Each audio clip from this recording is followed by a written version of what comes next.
This is Calculus After Dark. This is the series where we show you the things your calculus teacher doesn't want you to know. All right, how does this relate to integration by parts? Oh my gosh, this is an absolute mess. I was asked to find an antiderivative of x cubed times e to the 2x. I said, hey, it's a product of functions. We just use integration by parts. So I said, all right, let u be my x cubed, dv e to the 2x dx. Ain't no thing, right? Okay, when I got through, I noticed, all right, my uv, that's easy, right? 1/2 e to the 2x times x cubed. What's going to be my v du? Well, I'm going to have in here now a 3x squared and an e to the 2x, okay, with a half. I'm back to another integration by parts problem, which means I do it again, and I let the u be the 3x squared, and then the dv will be the 1/2 e to the 2x. And when I finish, what do I get? Well, I'm going to have an integral of a v du that's going to be another e to the 2x times 6x. Another integration by parts. Oh gosh. Okay, I did it. I went through it all.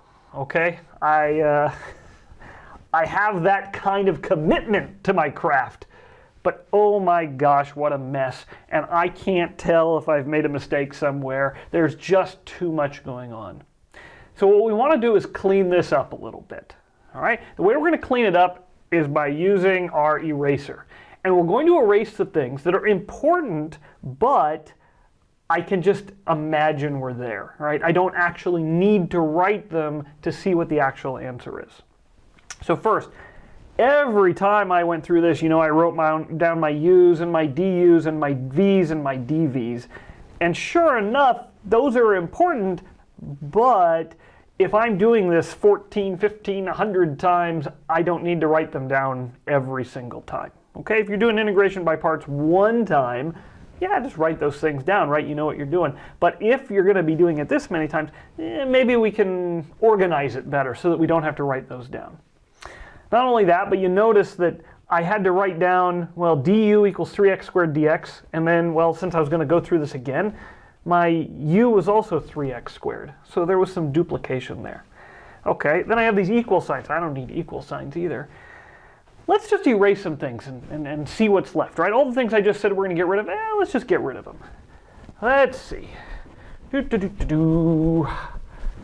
Just get rid of the stuff that we don't actually need. Oh, so nice. Things are becoming so much clearer. Oh my goodness. I'm feeling smarter as we do this. Oh, this is so nice. So nice. Oh. Now this is something I can live with. This is a chart I can read. I'm not falling asleep. How did I get that? Well, I erased. No, but how can I get that again? Let's try it. If I started with the two functions, x cubed and e to the 2x, what was I doing? I was taking a derivative. I had a u and I got a du, so I took a derivative. So let me take a derivative. And then what did I do? I took another derivative, and then another. And, well, I can go all the way down to, well, derivative of 6 would be 0. So let's just write that. 6x and 6 and 0. What did I do on the right-hand side? Well, over here, I started with e to the 2x. That was my dv. To get v, I had to find an antiderivative. Okay, so let's just write down an antiderivative. 1/2 e to the 2x. Each step, another antiderivative. 1/4 e to the 2x. 1/8 e to the 2x. 1/16 e to the 2x. Now, why did these lines get left on here? Well, that represented my uv term. All right, here was my u, here was my v, and the first part of integration by parts is I multiply the u times the v. So that's the first thing I would do here. Multiply my u times my v. What would be happening in the next step? Well, when I do integration by parts again, I'm going to get another uv. Where's it going to come from? It's going to come from the next u with the next v. We keep going. Every step. Now, I don't have to multiply 0 by something because, well, we know it's going to give you 0.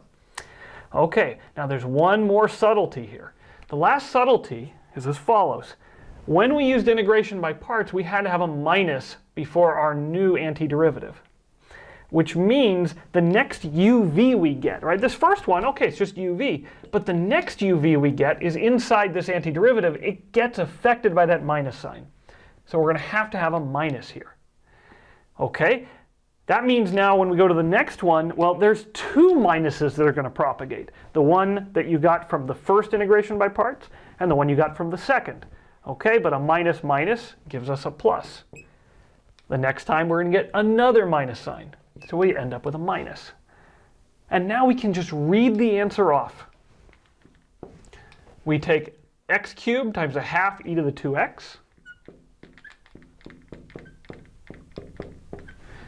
We're going to do minus a fourth e to the 2x times 3x squared.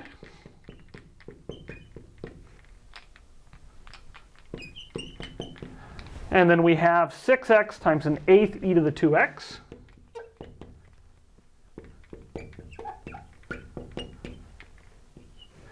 And then finally we have minus 6 times a 16th e to the 2x. And of course we have our constant of integration. This is going to be a very handy trick. You can use it actually on any integration by parts problem. Now, in the next video, we're going to show you how, hey, wait, you can't see me. Ah, there you are. We're going to see how to use this to solve some of the more complicated problems, like, say, the natural log of x. All right? So, we look forward to seeing you on more Calculus After Dark.